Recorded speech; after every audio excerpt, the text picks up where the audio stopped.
Political position जेका हूंदी आहे उहा राइट विंग छा हूंदी आहे त माना हिकिड़ी लेफ्टिस्ट पार्टी हूंदी आहे ऐं ॿी राइटिस्ट पार्टी हूंदी आहे। लेफ्टिस्ट पार्टी माना उहे जेके माना सेक्युलर हूंदा आहिनि ऑलमोस्ट ऐं लिबरलिज़म ते बेस्ड हूंदा आहिनि ऐं राइट विंग उहे हूंदा आहिनि जेके कंज़र्वेटिज़म ते हुजनि ऐं उन खां अलावा उहे पंहिंजो कंहिं बि रिलीजन ते डिपेंड कंदा आहिनि, रिलीजियस बेस्ड का थ्योरी हुजे उन ते।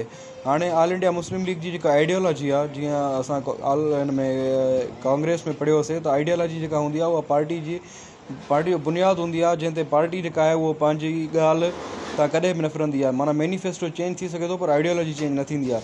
हाणे आइडियोलॉजी जेका आहे उहा मुस्लिम नेशनलिज़म ई माना मुस्लमान क़ौम, ॿियो इस्लामिक फंडामेंटलिज़म, इस्लामिक जेके शुरूआती इस्लामी उसूल आहिनि उन्हनि जी, ऐं ॿियो कंज़र्वेटिज़म जीअं इहे ई असां सम्झोसीं त माना उहे शयूं जेके इस्लाम जे दायरे में हुजनि ऐं इस्लाम जंहिंजी इजाज़त ॾिए थो त उन्हनि ते ई असां माना इहा जेका डिस्कशन हलंदी इहा कंज़र्वेटिज़म में। ॿियो रिलीजियस नेशनलिज़म, इहो first time in the history of सब कॉन्टिनेंट हुयो त हिकिड़ी पार्टी जेका रिलीजियस नेशनलिज़म ते माना मज़हब जे बेआफ ते क़ौम ठही, माना मज़हब ते क़ौम ठही, इस्लामी क़ौम ठही।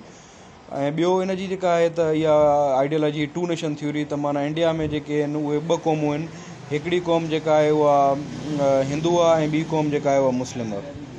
हाणे काज़िस कहिड़ा हुया इन पार्टी खे ठाहिण जा, उनजो इमीडिएट काज़ जेको घणा काज़िस आहिनि, उहो हिकिड़ो इहो आहे त to protect right of Muslims from British empire या ब्रिटिश राज या ब्रिटिश गवर्नमेंट। माना मुसलमाननि जा जेके आहिनि उहे बरतानवी हुकूमत खां हक़ वठण जे लाइ या हक़नि खे जेको आहे महफ़ूज़ रखण जे लाइ हिकिड़ो इहो काज़ हुयो। ॿियो इहो काज़ हुयो त 1885 में कांग्रेस अची वई। हाणे कांग्रेस खे काउंटर करण जे लाइ बि उन्हनि खे हिकिड़ी पार्टी खपंदी।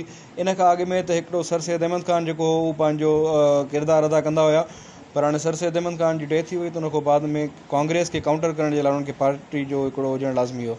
Number 3 stance. अच्छा, इहो हिकिड़ो इमीडिएट काज़ हुयो, माना इन काज़ जेको आहे मुस्लमाननि खे मजबूर कयो त इन्हनि खे का पॉलिटिकल पार्टी हुजे, उहो इहो हुयो त stance of Congress on partition of Bengal in 1905 में हिकिड़ो बंगाल, इहो मां तकड़ में ॿुधायां, हिकिड़ो आहे त टॉपिक, पर इहो असां हिन खे न कंदासीं। 1905 में बंगाल जेको सूबो आहे उनखे 2 हिसनि में विरहायो हुयो। इहो फ़ैसिलो बरतानवी हुकूमत जो हुयो ऐं बरतानवी हुकूमत जेको आहे त हिकिड़ो